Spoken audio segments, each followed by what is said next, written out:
नमस्कार, नेशनल खबर पे आपका स्वागत है। मैं हूं श्वेता रंजन और हमारा ये खास कार्यक्रम हेल्थ मैटर्स आपके लिए है, आपकी सेहत के लिए। को लेकर जो तमाम असमंजस की स्थिति बनी हुई है, डर बना हुआ है और कोरोना का खतरा जो लगातार बढ़ रहा है, संक्रमण बढ़ रहा है, कितना डरावना हो सकता है।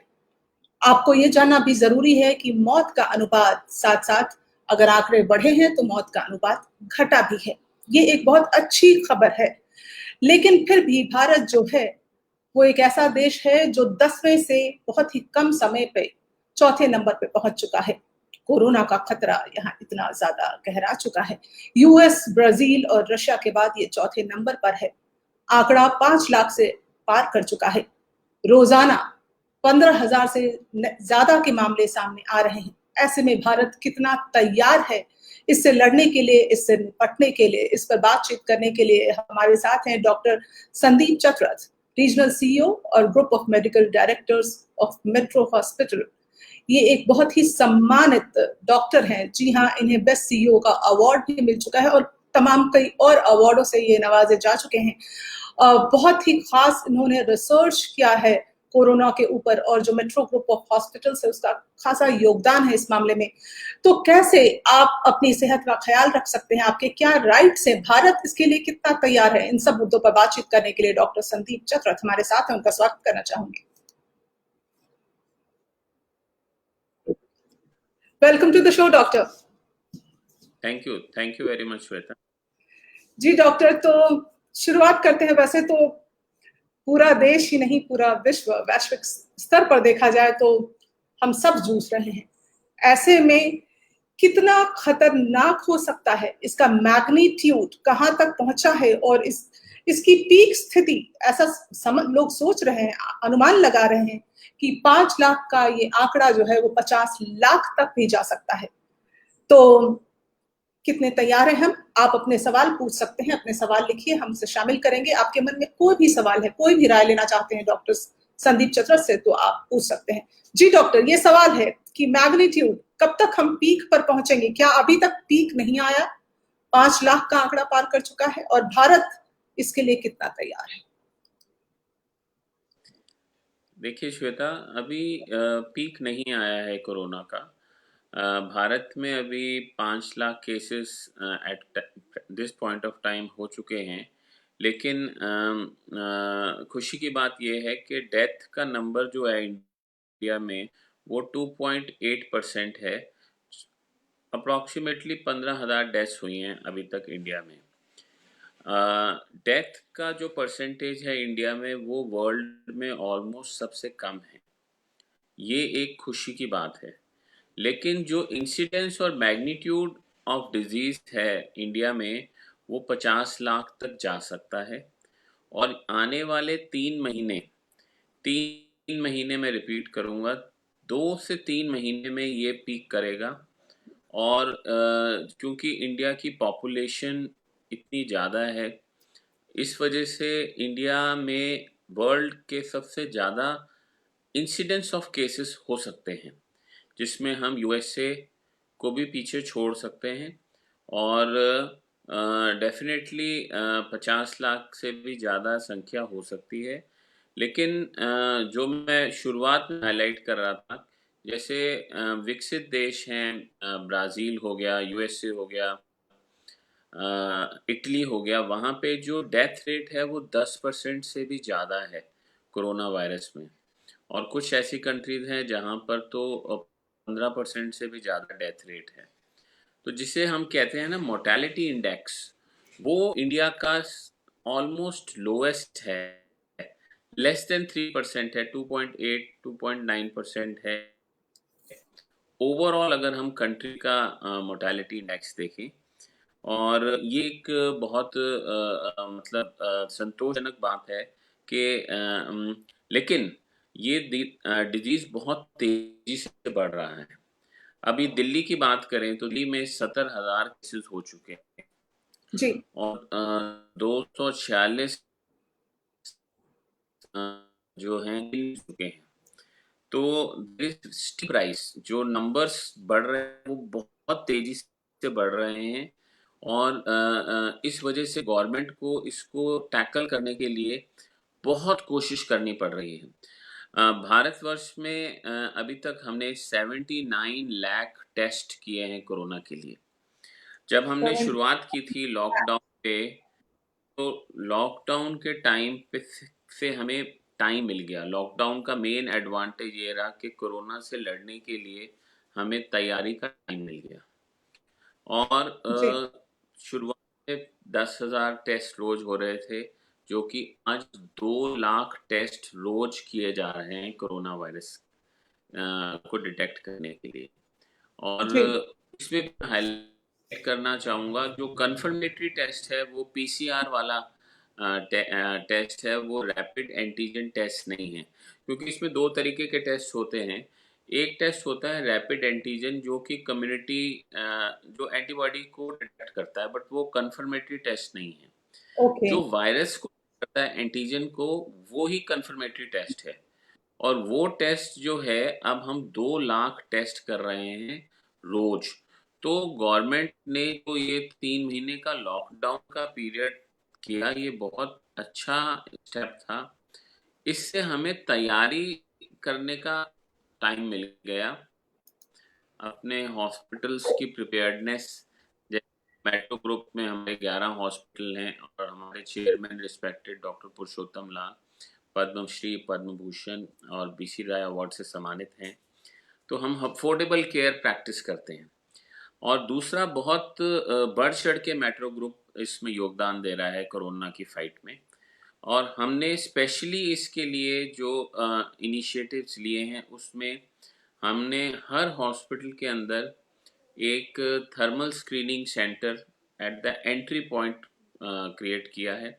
फ्लू क्लिनिक्स हम चला रहे हैं, और फ्लू क्लिनिक्स का बहुत एडवांटेज है। जो हमारा metro hospital Narayana Shadipur depot पे है, वहाँ पे हमने स्पेशल तरीके की तैयारी की है कोरोना।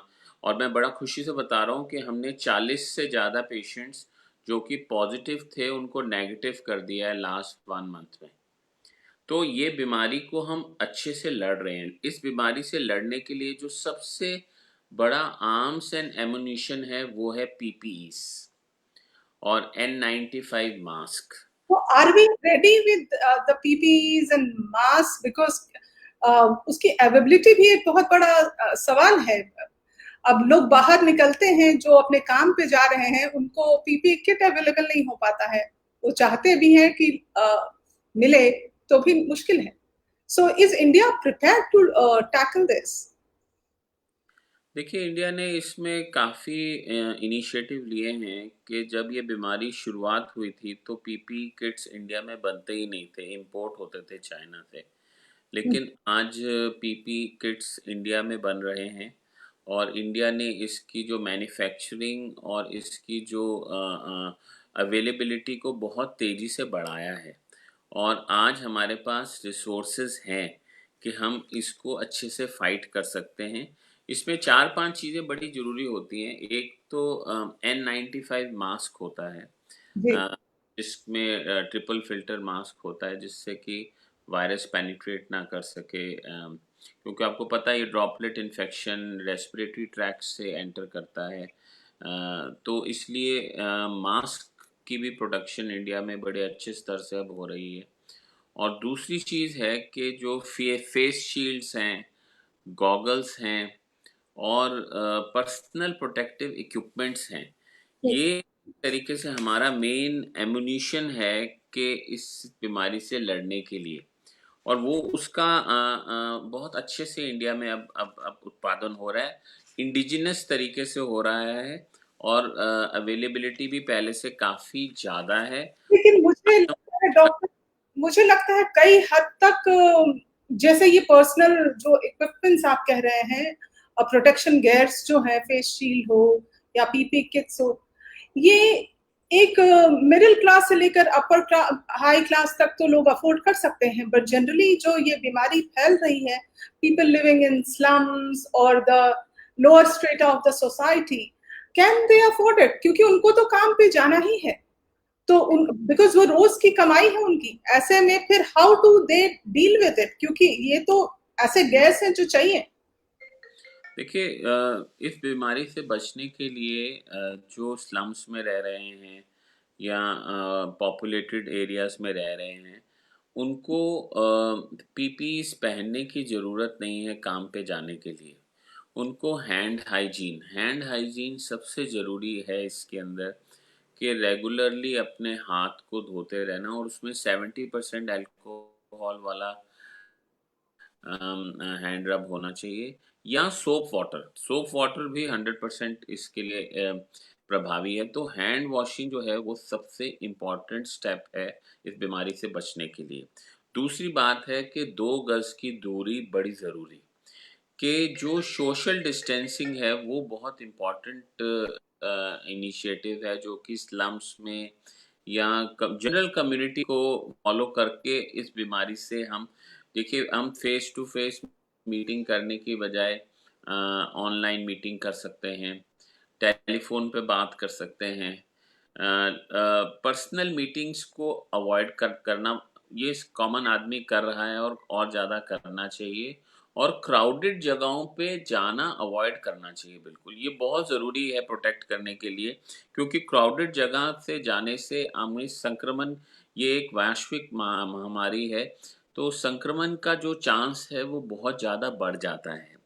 जहाँ राइट। तक हो सके, अब तो लॉकडाउन खुल गया है, लेकिन हाँ, stay at home, stay safe.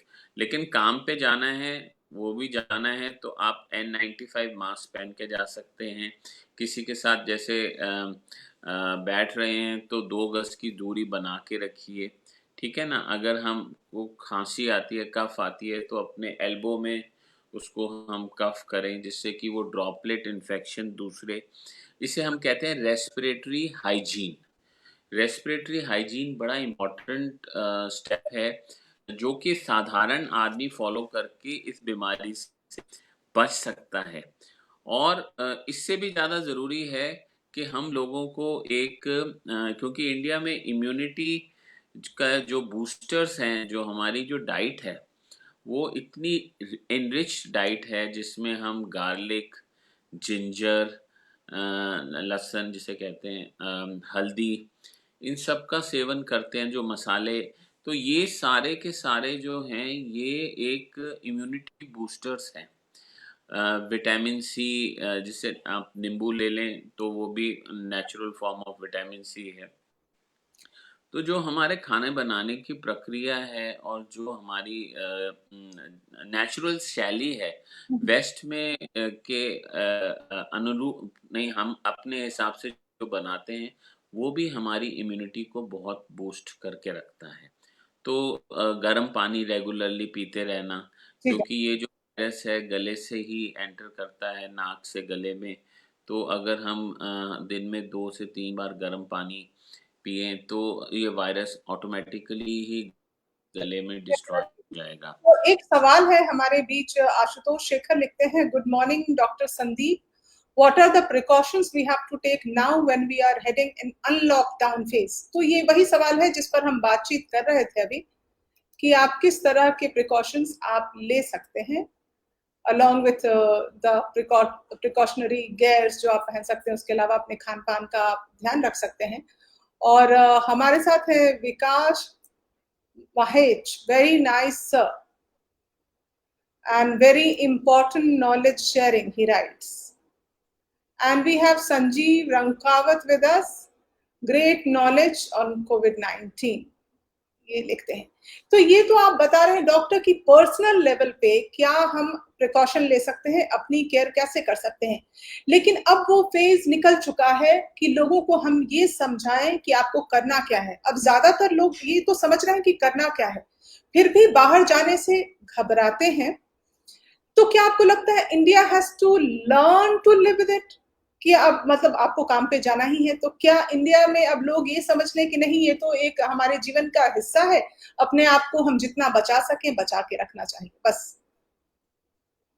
देखिए ये कोरोना वायरस की बीमारी जल्दी से जाने वाली नहीं है, और India has to, rather world has to learn to live with the corona virus. आपको पता है सेकेंड वेव भी कई कंट्रीज में आ रही है कोरोना की। जी। तो एक टोटल लाइफस्टाइल मॉडिफिकेशन और टोटल जो हमारा रहने और हमारे रोज का दिनचर्या है वो ही हमें चेंज करना है। आजकल देखिए मास्क के बगैर बाहर निकलना एक बहुत बड़ा रिस्क है। तो मास्क पहन के निकलना एक बहुत इफ़ेक्टिव और एक बहुत ज़रूरी स्टेप है जो कि हमें फ़ॉलो करना चाहिए।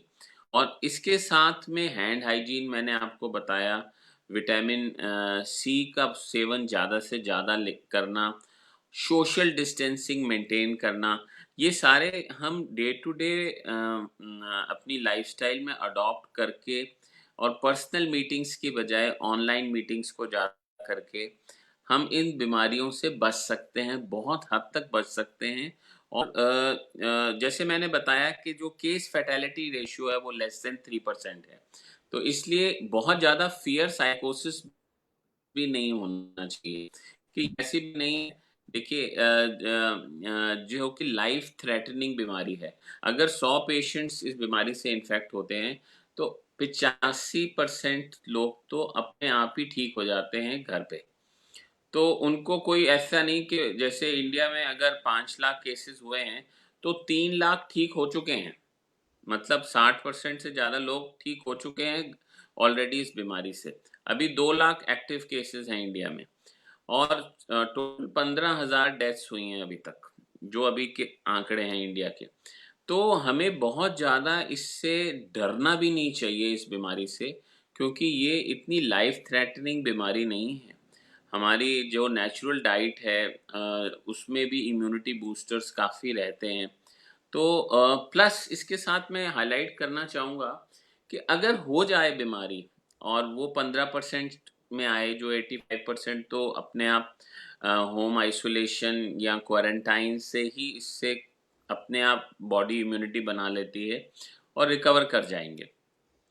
जो 15% लोग हॉस्पिटल आते हैं, जैसे हमारे यहाँ भी आते हैं, दिल्ली गवर्नमेंट ने बड़े अच्छे अरेंजमेंट किए हैं, हमारी कंट्री ने बहुत अच्छे अरेंजमेंट किए हैं, एक्सटेंडेड हॉस्पिटल्स बनाए जा रहे हैं, metro hospital, specially Narayana, Shadipur depot, Lajpat Nagar, Preet Vihar, ऐसे हमारे कई हॉस्पिटल्स हैं जो कंट्रीब्यूट कर रहे हैं। तो गवर्नमेंट ने अब ऐसा कर दिया है कि हर जगह पर एक 20% बेड्स दिल्ली में रिजर्व कर दिए हैं, प्राइवेट हॉस्पिटल्स के भी। तो 3 तरीके से इलाज इसका पॉसिबल है जो हो रहा है। एक तो ये है कि सिर्फ क्वारंटाइन सेंटर्स हैं, जो कि एक कम्युनिटी सेंटर्स टाइप के, जहाँ पर सिर्फ एसिम्प्टोमेटिक पेशेंट रखे जाते हैं। दूसरे हैं जो कोविड सेंटर्स हैं, कोविड हॉस्पिटल्स हैं, लेकिन वो 20% जैसे उनके बेड्स हैं वो रिजर्व्ड हैं। और तीसरा है लेवल 3, जहाँ पे फुल फ्लेज्ड ही हॉस्पिटल कोविड हॉस्पिटल है। तो ये 3 तरीके के इसके डिमार्केशंस हैं। और स्पेशली मैं इसमें हाईलाइट करना चाहूँगा कि हम लोग जो मेट्रो ग्रुप में हमने बहुत अच्छा आइसोलेशन फैसिलिटीज क्रिएट किए हैं, जिससे कि पेशेंट को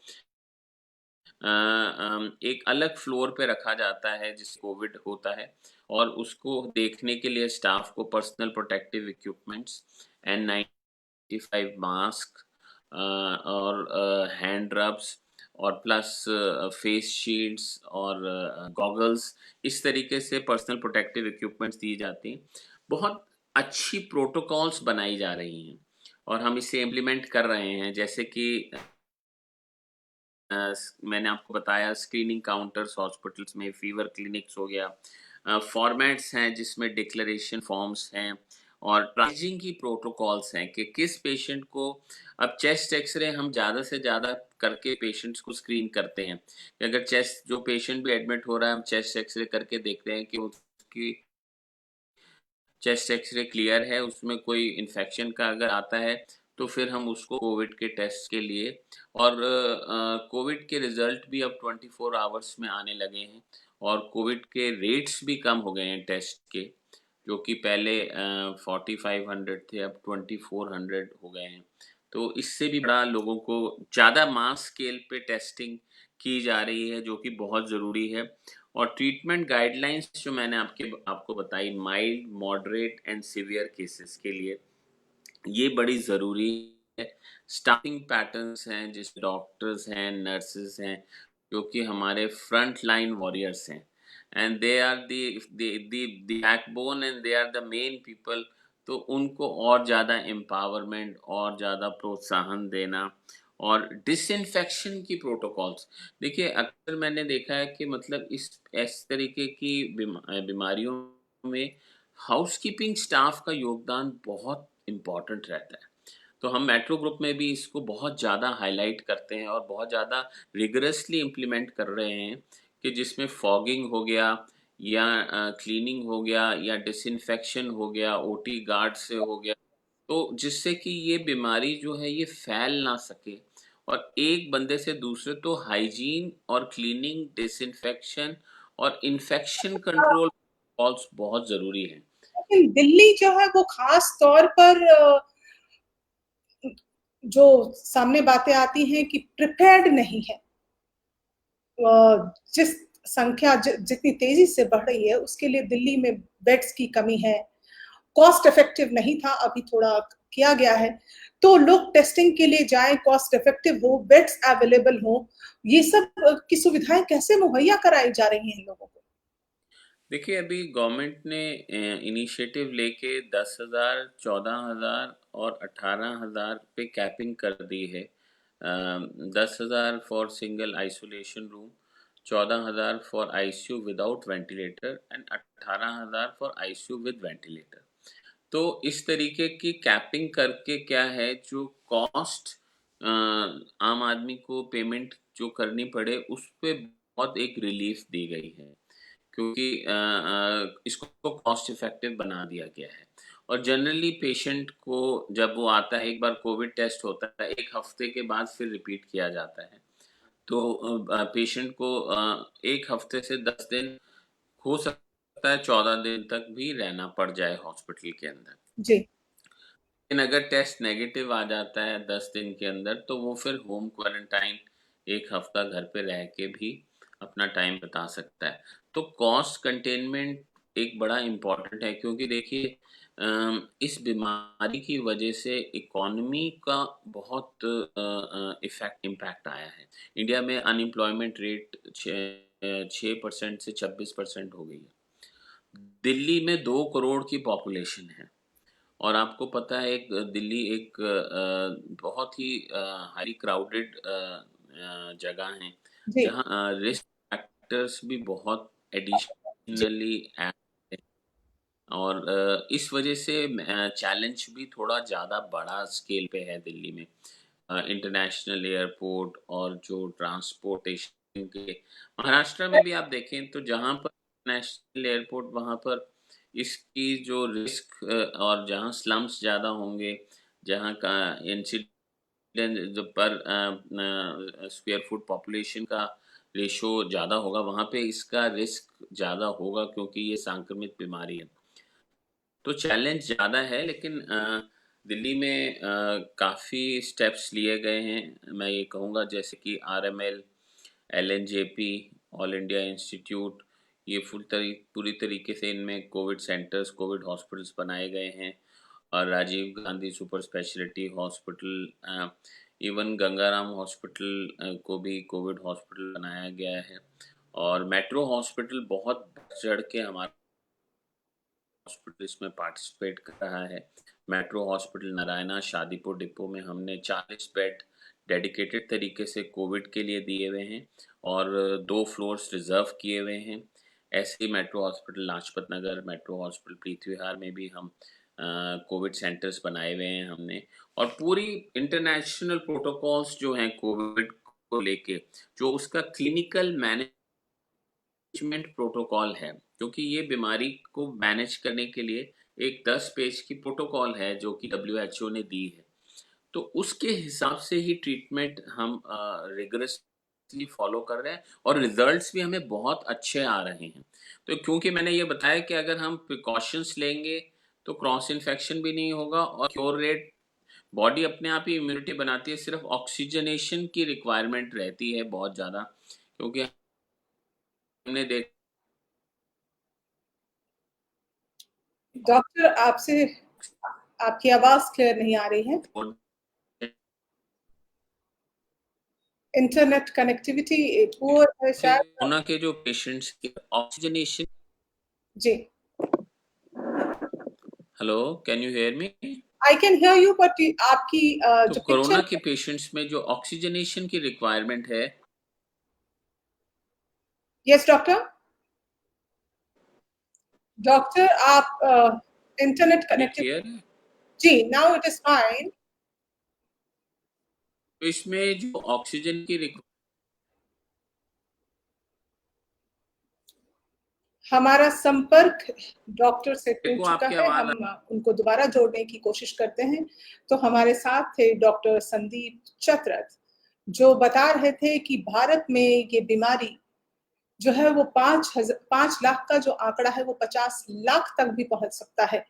और जो तीसरे नंबर पर विश्व स्तर पर भारत है, यूएसए, ब्राजील, रशिया के बाद, वो हो सकता है कि नंबर 1 पर भी चला जाए। तो खतरा जो है और संख्या जो है मरीजों की वो बढ़ने के चांसेस बहुत अधिक है।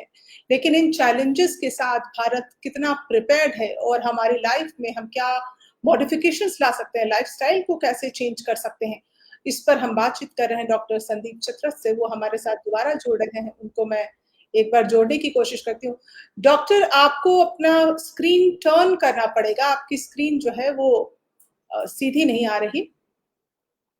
Can you hear me doctor? Doctor, can you hear मी?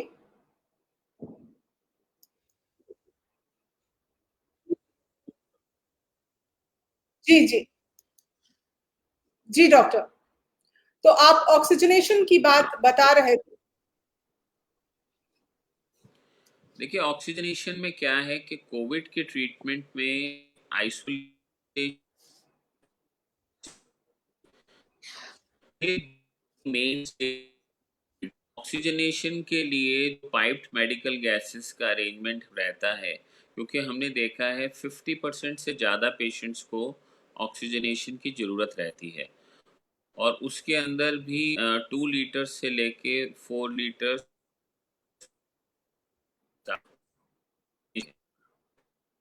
तो का किया गया है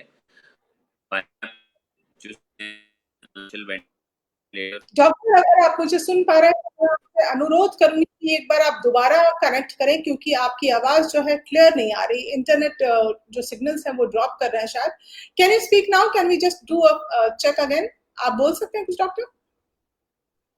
हाँ, मैं बोल सकता हूँ। आपको आवाज आ रही है कैन मेरी? You here? हाँ जी, हाँ, हाँ मुझे जी, तो आपकी आवाज आ रही आवाज। है जी। तो मैं ये चीज हाईलाइट कर रहा हूँ कि इसका मेन स्टे ऑफ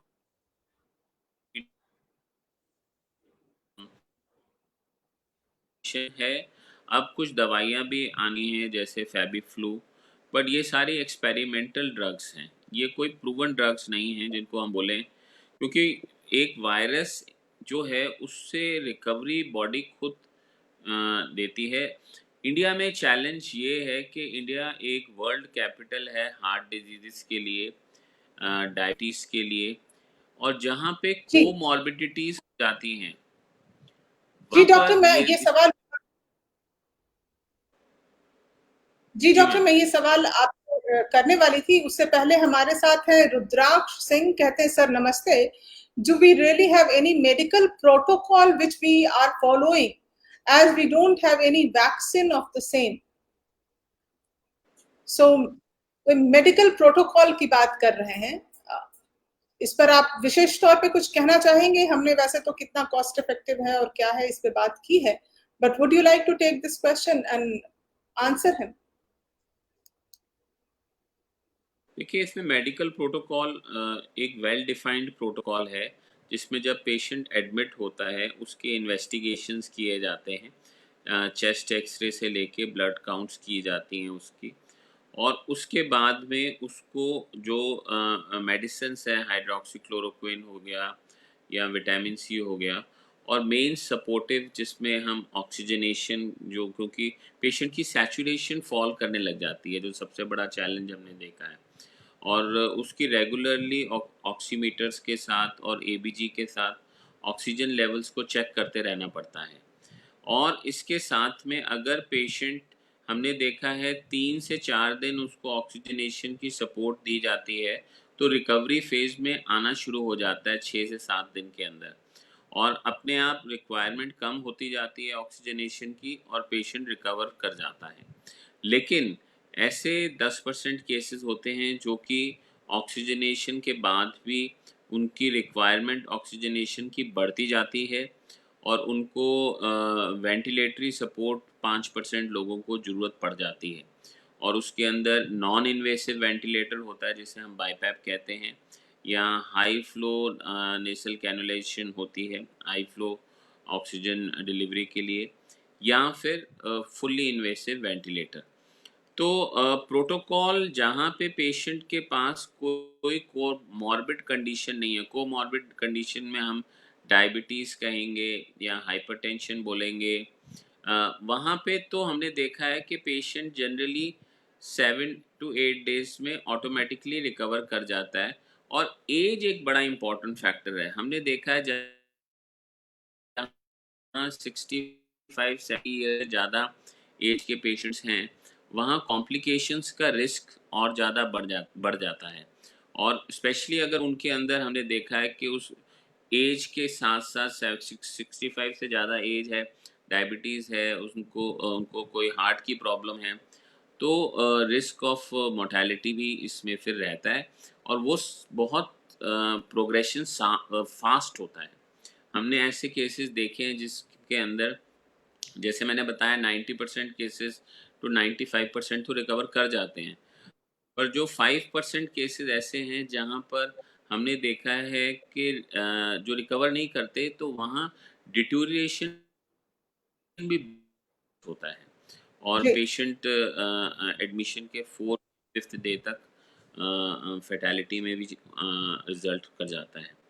तो ये protocol is based on the disease whether you have a comorbid condition attached with the patient or not, but more is the supportive treatment and more is the use of PPs and making sure that the जो patient है उसको हम एक hygienic environment दें, एक उसको isolate करके रखें, उसको हाइड्रोक्सीक्लोरोक्विन जैसा ड्रग दिया जा रहा है, विटामिन सी दिए जा रहे हैं, उनको ऑक्सीजनेशन करके सपोर्ट दिया जा रहा है और नर्सिंग केयर का बहुत बड़ा रोल है एक न्यूट्रिशियस डाइट देना, क्योंकि डाइट का बड़ा इम्पॉर्टेंट रोल है। कोकोनट वाटर जैसे हम दे रहे हैं तो जी। उसके अंदर कई न्यूट्रिएंट्स होते हैं, मैंगनीज और हो गया। सोडियम, तो ये हम बहुत ही बड़ा फ़ायदा करता है, एक डाइट का बड़ा इम्पोर्टेंट रोल है इसमें।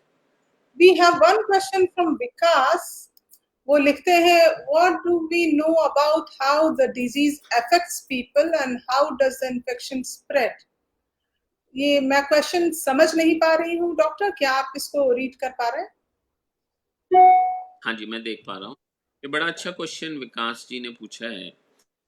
देखिए ये जो बीमारी है ये एक ड्रॉपलेट इन्फेक्शन के थ्रू स्प्रेड करती है और जैसे कॉमनेस्ट है कि खांसना या अगर हम टिश्यू पेपर में स्पूटम तो उसके थ्रू या आपके मास्क के थ्रू भी ये एक पर्सन से दूसरे पर्सन तक, क्योंकि रेस्पिरेटरी ट्रैक नाक के थ्रू ये एंटर करती है बॉडी के अंदर, थ्रोट में रहती है 1 से 2 दिन। पेशेंट को जनरली जो सिम्टम्स हैं उस टाइम पे वायरल फीवर के, मेलेस, फीवर आना और छाती में दर्द रहना, पेट खराब हो रहना, इस तरीके के वेग सिम्टम्स होने शुरू हो जाते हैं Yes. और उसके बाद उसको सांस चलना और सांस लेने में तकलीफ होना, इस तरीके के सिम्टम्स आने 4 से 5 दिन के बाद होने शुरू हो जाते हैं। फीवर भी हाई ग्रेड होना शुरू हो जाता है। तो जैसे मैंने आपको बताया, क्योंकि ये ड्रॉपलेट इन्फेक्शन है जो जिसके थ्रू ये बीमारी फैली जाती है, तो अगर हम मास्क पहने या हम जैसे मैंने बताया कफ करें तो एल्बो में कफ करें और हम सोशल डिस्टेंसिंग बना के रखें, तो एक बंदे को होने के बाद ये एक बहुत इन्फेक्शियस डिजीज़ है। हमने देखा कई घरों में सबको ही हो जाता है जी, जहाँ एक बार दूसरे को तो जरूर होता है। इसलिए अब अगर आप रह भी रहे हैं तो भी अलग, अगर कनेक्टेड है, होम आइसोलेशन है तो अलग फ्लोर पे रहिए या अपने कमरे से बाहर मत आइए। डिस्पोजेबल प्लेट्स यूज़ करिए, आप अपनी नॉर्मल प्लेट्स में मत लीजिए। तो ये बड़ा ज़रूरी है, और उसको प्रॉपर डिस्ट्रॉय करना भी ज़रूरी है जो आप चीज़ें यूज कर रहे हैं। इट शुड नॉट बी कि इट इज रिसाइकल्ड। अब मास्क भी एक बहुत बड़ा सोर्स ऑफ इन्फेक्शन बन गए हैं इस टाइम पे। तो अगर आप अपने मास्क को यूज कर रहा है कोई इन्फेक्टेड पर्सन, तो उसको भी as per the guidelines dispose करना होता है येलो पॉलिथीन में डाल के, और उसको अलग से एक तरीके से डिसइंफेक्ट करने का प्रक्रिया है। तो इसके बारे में गवर्नमेंट ऑफ इंडिया ने बहुत गाइडलाइंस दी हैं, प्रोटोकॉल्स दी हैं, जो कि नेट पे अवेलेबल हैं। एक बहुत रिगरस रिपोर्टिंग सिस्टम बनाया गया है, जिसमें हम 8 से 10 तरीके की रिपोर्ट्स डेली भेजते हैं गवर्नमेंट को, जिसमें कितने पेशेंट्स आपके पास एडमिटेड हैं, कितनों को ऑक्सीजन चल रही है, कितने हैं जो रिकवर कर गए हैं, कितने हैं जो एक्सपायर हुए। कोई भी एक्सपायर होता है तो उसकी डेथ ऑडिट की जाती है, मोर्टेलिटी ऑडिट की जाती है, हर केस की गवर्नमेंट कर रही है ये ऑडिट। तो रिपोर्टिंग सिस्टम बड़ा स्ट्रॉन्ग है, और अनफॉर्चुनेट अगर डेथ हो जाती है तो उसके बाद उसको डिस्पोजल के लिए भी एक स्पेशल बैग्स हैं जिसके अंदर बॉडी को करके क्रिमेशन ग्राउंड्स में पुलिस को इंटीमेट करना भी ज़रूरी होता है। एफआईआर पुलिस के इंटीमेशन के बाद ही बॉडी को हम हॉस्पिटल से भेज सकते हैं after the clearance from police. तो जैसे मैंने बताया, लाइफ बहुत हद तक चेंज हो गई है। जी जी। डॉक्टर हमारे साथ हैं का भटनागर। तरीका ही काफी हमारे साथ है Bhatnagar Chandra Mohan. Good initiative by national Khabar to share information on COVID-19 by expert. Thank you Bhatnagar ji. Okay, we have one question from Rudransh. He asked, what precautions we have to take at workplace and outside? अब जिनको दफ्तर जाना जरूरी ही है, काम पे जाना जरूरी है, वो ऑनलाइन तो जुड़ नहीं सकते लोगों से, उनको काम पर जाना है। So then, be it police, be it doctors, be it nurses, be it a pilot, be it the rail services, जिनको काम पे निकलना बहुत जरूरी है, या इवन आम जो ऑफिस अब खुल गए हैं, so what precautions they have to take at workplace? This is the question.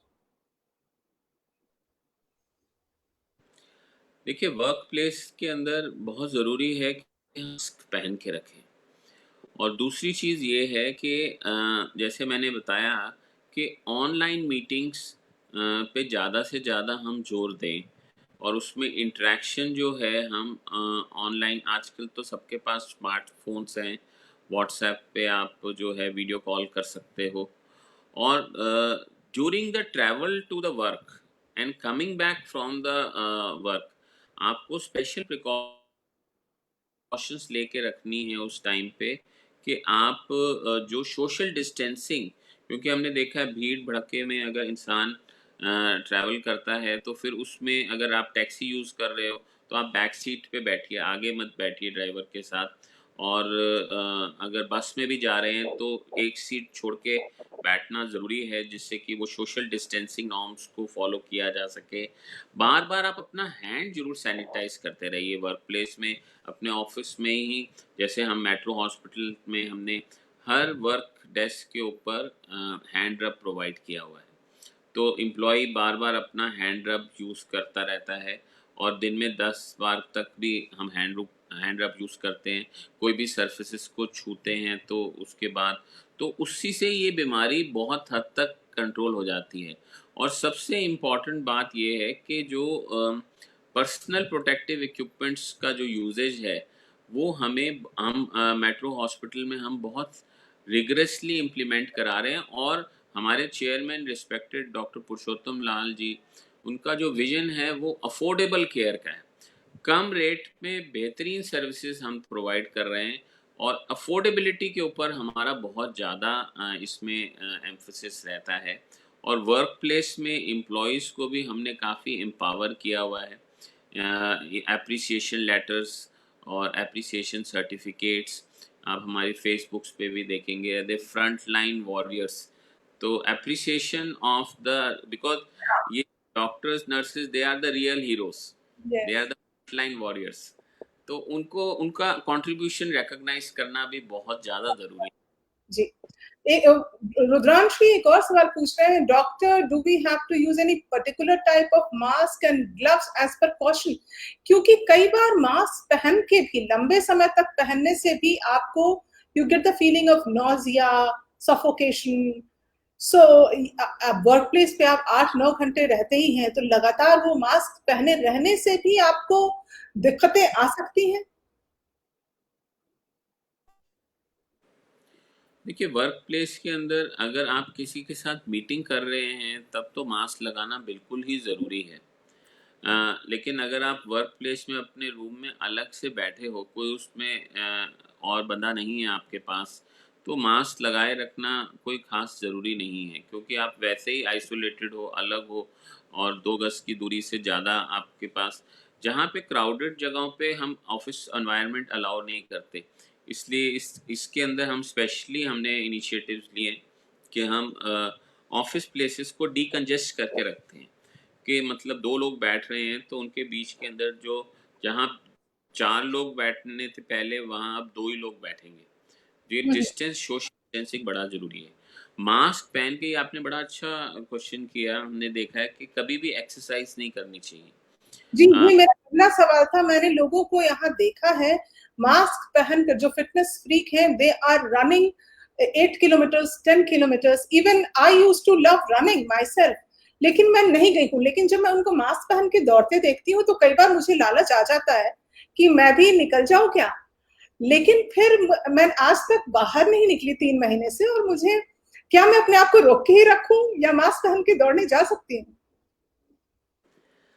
देखिए, अगर आप फिटनेस फ्रीक हैं, जैसे मैं बताता हूँ, मैं अपनी छत के ऊपर मैं वॉक करता हूँ। हमारे अ, पास जहाँ पे डॉक्टर छत नहीं है। है, यहाँ आप पार्क में भी अगर आप वॉक के लिए जा रहे हैं तो आप जा सकते हो मास्क, लेकिन रनिंग नहीं कर रहे हैं आप उस टाइम मास्क पहन के। दिस इज आप नॉर्मल कर रहे हैं, सोशल डिस्टेंस मेंटेन करके रख रहे हैं, कोई साथ में बंदा जो चल रहा है उसके साथ एक कंसिडरेबल 2 मीटर तक की दूरी बना के रख रहे हैं। तो कोई ऐसे कोई कम्युनिटी स्प्रेड नहीं है इस बीमारी का कि हम बिल्कुल वॉक्स को ही बंद कर दें। हाँ, जहाँ हम वॉक्स पे जा रहे हैं, अगर हम नहीं मास्क पहन के हम लाइट एक्सरसाइजेस तो कर सकते हैं, लेकिन ब्रिस्क एक्सरसाइजेस कर रहे हैं, वहाँ आप मास्क पहन के कार्डियो कर रहे हो, तो वो बिल्कुल एडवाइजेबल नहीं है। और मास्क भी अलग अलग तरीके के आते हैं, 3 टियर मास्क हैं, N95 मास्क है। इनके अंदर क्या होता है, 3 लेयर्स होती हैं बेसिकली, राइट। और वो 3 लेयर्स वाला मास्क है, वो हमें 99.8% 9% तक प्रोटेक्शन दे देता है कोरोना वायरस से। और बाकी आप अपने हैंड रब को रेगुलरली अगर यूज़ करते रहो, तो एक आपके पास एक बड़ा स्ट्रॉन्ग डिफेंस मैकेनिज्म हो जाता है। लेकिन इसको अपनी हैबिट में इनकलकेट करना और as a part of your lifestyle adopt करना, ये एक बहुत मतलब जैसे मैंने बताया, the life is now will not be the same which was earlier in pre corona era. और ये मास्क इज बीमारी एकदम नाउ। नहीं है। मैं कह रही mask is the new normal now. Mask is the new normal, and आपके पॉकेट में भी आपके हैंड सैनिटाइजर इज ऑल्सो छोटी, राइट, राइट। तो आपको वो हैंड सैनिटाइजर भी बार बार यूज करते रहना है, ज़रूरी है। तो ये दोनों ही चीज़ें इम्पोर्टेंट बन गई हैं, is the new new I will take this question, which is written by Ashutosh Shekhar, and then I want to also want to hear from you about the excessive use of sanitizers. जैसे अगर आपकी pocket में है, तो ये आपकी आदत हो जाती है, हर थोड़े देर पर आपने सैनिटाइज कर लिया। But is it good? Will talk on this, लेकिन अभी पहले ये सवाल लेते हैं। Doctor, what is the minimum SpO2 level, oxygen level below which it is alarming if we monitor it at home with the pulse oximeter? देखिए, normal level 95% 96% जो बहुत फिट हैं उनको 98% तक भी रहता है। लेकिन जिसको डिमार्केशन हम कहते हैं कि अगर 90 से कम होना शुरू हो जाए ऑक्सीजनेशन का level on normal room air और 80s में आने लग जाए तो डेफिनेटली हमें हॉस्पिटल जाना चाहिए और हमें ऑक्सीजनेशन जिसे कहते हैं ऑक्सीजन के ऊपर अपने ब्रीदिंग स्टार्ट करवा देनी चाहिए। 90 is a cut off I would say. और जैसे ये 85, क्योंकि क्या होता है कि अगर हम कम ऑक्सीजन में रहते हैं तो ब्रेन के फंक्शनिंग उससे इफ़ेक्ट होना शुरू हो जाती है, हाइपॉक्सिक डैमेजेस होने शुरू हो जाते हैं। तो हमने ये देखा है कि इसको घर पे मैनेज करना ऑक्सीजनेशन कोई बहुत आसान काम नहीं है। आप घर पे एसिम्प्टोमेटिक फीवर है, थोड़ा कफ है, उसको तो आप मैनेज कर सकते हो। लेकिन जहाँ आप देखो पल्स ऑक्सीमीटर आप ले सकते हो, 1500 रुपये का मार्केट में। ऑक्सीजन लेवल अपने बार बार चेक करते रहो। और हम मेट्रो हॉस्पिटल में होम केयर भी दे रहे हैं, जिसमें हमने एक किट भी बनाई है होम केयर की, और वो भी हम हमारा डॉक्टर और नर्स भी घर जा के भी चेक करता है। लेकिन जहाँ हम देखते देखते हैं कि 90 से नीचे आना शुरू हो गया और पेशेंट को सांस की रेट जो है नॉर्मली वो अगर हम देखते हैं कि 25 से ऊपर हो रही है, 20 से क्रॉस कर रही है, तो अलार्मिंग है, इमीडिएटली हॉस्पिटल में शिफ्ट होना एडवाइजेबल है। डेफिनेटली। सो हमारा लास्ट सवाल था कि सैनिटाइजर, वो excessive use of sanitiser, is it really harmful? देखिए मेरे थॉट प्रोसेस से the best sanitiser is the soap water. अगर आप मतलब सोप वाटर, देसी इलाज सही है। हाँ बिल्कुल, और उसका कोई साइड इफेक्ट भी नहीं है कि आप अपना हाथ अगर सोप वाटर के साथ धो रहे हैं तो कोई एक्सेसिव यूजेज का कोई आपको बैड इफेक्ट भी नहीं है। तो बेस्ट तो गोल्ड तो वही है सोप वाटर।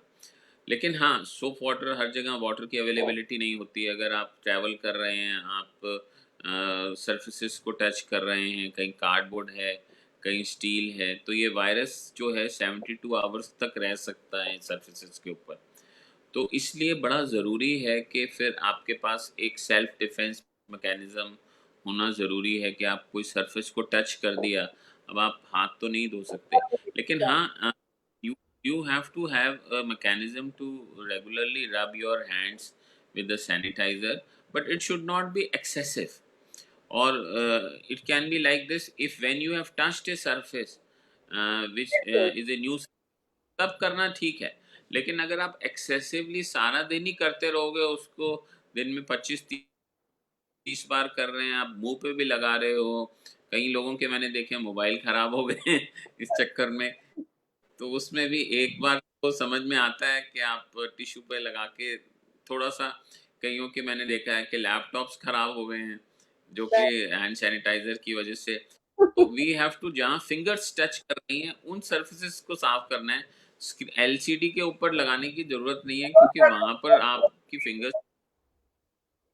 Right, right. जी। You don't have to wash the screen of the laptop or mobile with the sanitizer. So पहला जो हमारा सवाल था डॉक्टर, कि जिसमें आपने कहा कि 5 लाख से 50 लाख तक भी इंडिया में आंकड़े जो है वो भाग सकते हैं, ऊपर उछल सकते हैं। ऐसे में हम क्या कहें कि कब तक आप अनुमान लगाते हैं कि पीक जो इसका है वो कब तक आएगा? क्योंकि पहले कह रहे थे जुलाई तक, फिर अभी आप कब तक देखते हैं कि इसका पीक आएगा और फिर ये कैसे कर्व कर सकता है?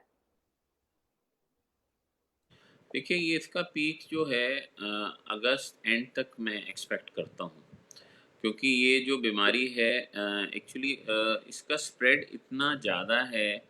कई जो स्टेट्स हैं वहाँ पे बहुत अग्रेसिव तरीके से टेस्टिंग नहीं की जा रही।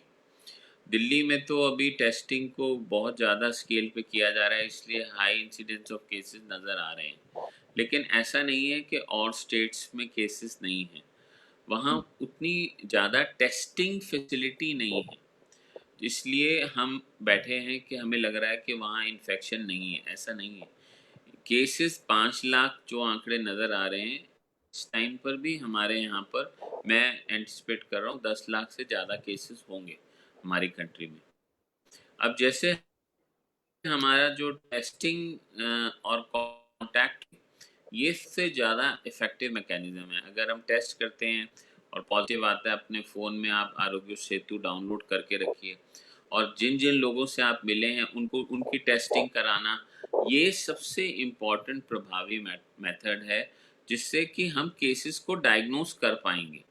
हमारी कंट्री में गुजरात में सबसे ज़्यादा मोर्टेलिटी है 6.5%, और उससे गुजरात में भी अब टेस्टिंग काफ़ी बड़े स्केल पे हो रही है, लेकिन उत्तर प्रदेश में भी और ज़्यादा टेस्टिंग की जा रही है, और ज़्यादा करनी चाहिए, क्योंकि 23 करोड़ की पॉपुलेशन है उत्तर प्रदेश में, और अभी तक सिर्फ 20,000 केसेस निकले हैं।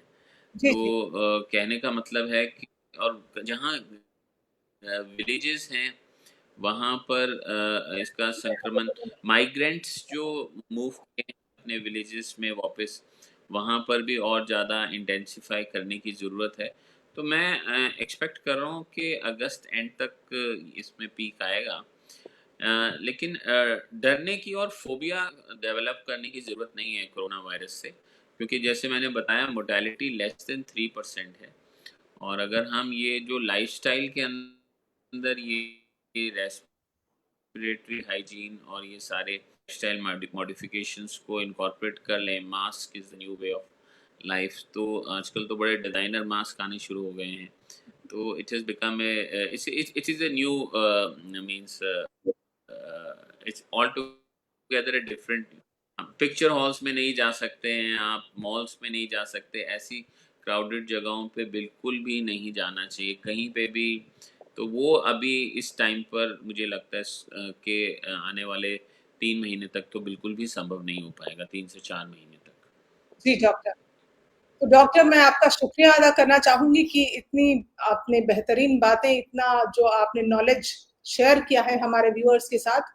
उम्मीद करती हूँ कि दर्शकों ने बहुत कुछ सीखा होगा और अपने लाइफस्टाइल में वो मॉडिफिकेशंस करेंगे, और जल्दी जो है वो भारत इससे मुक्ति पा सकेगा, यही उम्मीद करते हैं। हम सबको अपना योगदान अपने स्तर पर देना है, और आप तो बहुत ही अच्छे स्तर पर, आपका हॉस्पिटल, आपके स्टाफ सब बहुत अच्छे तरीके से इस पर काम कर रहे हैं। तो बहुत बहुत शुक्रिया आपका कि आपने वक्त निकाला और इतनी जानकारी हमारे दर्शकों के साथ आपने साझा किया। बहुत बहुत शुक्रिया doctor. Thank you, thank you very much. जी डॉक्टर। सो दर्शकों से मैं यही कहना चाहूंगी कि आप अपनी लाइफस्टाइल में मॉडिफिकेशंस लाएं, अपने खान पान का ध्यान रखें, अपनी इम्यूनिटी को आप बूस्ट करें, क्योंकि यही एक तरीका है कि आप जो है इस बीमारी से दूर रह सकते हैं। और जो आप प्रोटेक्टिव गेयर्स जो आप इस्तेमाल आपको करने चाहिए, वो आप अपनी लाइफस्टाइल में ज़रूर शामिल करें। तो आज के लिए बस इतना ही। मैं आज शाम आपसे फिर मिलूंगी, शाम 7 बजे डॉक्टर पंडित रानाजेत सेन गुप्ता जी के साथ, जो एक बेहतरीन सरोद प्लेयर हैं। तो 7 बजे आप हमसे जुड़ना नहीं भूलें। नमस्कार।